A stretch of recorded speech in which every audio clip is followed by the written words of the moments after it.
Landing your first job is about strategy, right? Here's my experience breaking into the oil and gas industry straight out of Nysc. Hi, my name is Miracle and welcome to Alcrem. Today, I'm sharing how I landed my first job right after Nysc. So I'm not going to mince words, right? You have to be applying every single day. There are some groups I'm going to put in the description, and these groups are essential because they are the ones that are going to provide the application link. And if you do not have those links, how do you apply every single day? But that is the step one. Now that I've gotten that out of the way, the first thing you need to do is tailor your applications to the role. Customize the resume and cover letter to that particular company and the role that they are advertising for. Your CV is very important. I think I'm going to do a whole other video on CV. People don't understand that a picture is not meant to be in your CV. There's so many mistakes that a lot of people make that I was making that, prevent them from getting their first job even when they are qualified. Internships.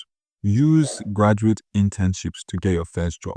I mean, you can get experienced higher jobs if you know your things, you know your way around it. But most times, always apply for graduate trainee roles, graduate internships. Those are the easiest roles to get after Nysc because you do not have any experience, or it depends on what you work for your Nysc, but you do not have any relevant experience basically. But if you did work in an engineering industry for your Nysc, that is an experience. That is something you can use even in the interview of the graduate trainee role that you're applying for. That is something you can use as your first year of experience in your CV. Persistence. You have to be very, very persistent and consistent. I told you, apply every single day. If you cannot apply every day, apply every 2 days. That's the bare minimum, to be very honest.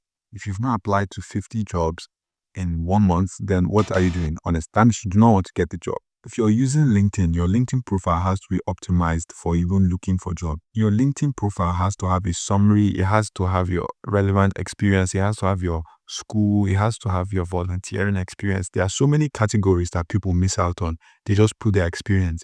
They don't even add a summary. You understand?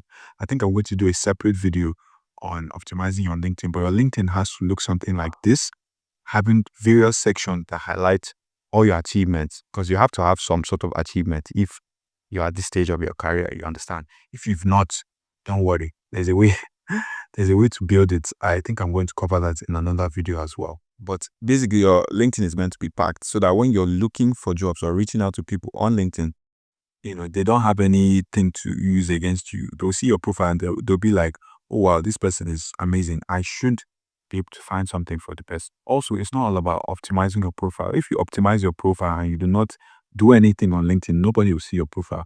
You have to be connecting. Connect with people that are, popular in your industry, or even your fellow students, because your fellow students are connected with other influential people. And then also interact with them. Interact with those your industry people.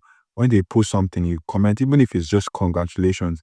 Your page and your face is being seen in the algorithm. You don't understand this, but this is one of the best strategies for getting seen and getting reached out to. Even if they don't reach out to you, you reach out to them and they'll be like, oh, I've seen this face before. You understand?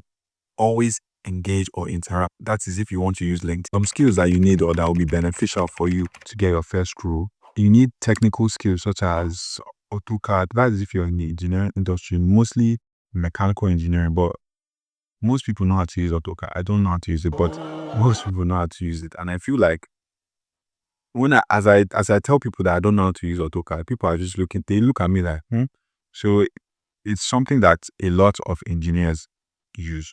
And if you're not an engineering student or an engineering graduate, you have to have some sort of software that is very, very general that you should know. To start with that, then HSC certifications, right?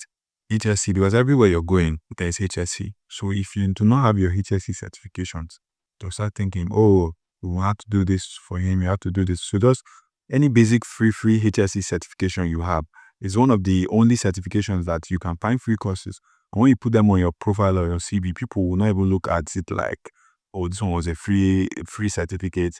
So they'll be, oh, he has HSC, small HSC training, because HSC is HSC anyway. And then if you can do anything in project management, like your PMP, PMI, anything project management, you should do it, because project management spans across all industries, not just the engineering industry. If you do project management as an engineer, you become project engineer, project manager, all that.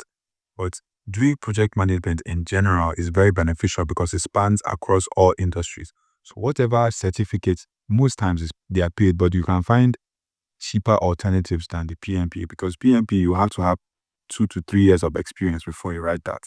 So just find some cheaper courses on project management and do them, because those are very beneficial. Please be open to learning. That is literally what the role is. Graduate trainee, they are training you. So sometimes some people make it very, very formal. You do courses, you do this, you do that. But some people just do, oh, you learn on the job. So if you're learning on the job, you have to be very, very open to learning. If they give you something to do, right? Or they give you like a job role for that particular year, and somebody wants to teach you something that is outside that job role, you should be willing to learn, because that is what you're there to do, to learn. Try your best to grab as much as you can, as fast as you can. Breaking into the engineering industry requires persistence and the willingness to learn, because some people are not even willing to teach you. So you have to be able to get the information from those people. So just try your best. If you found this helpful, like, share, and subscribe for more career tips. Thank you.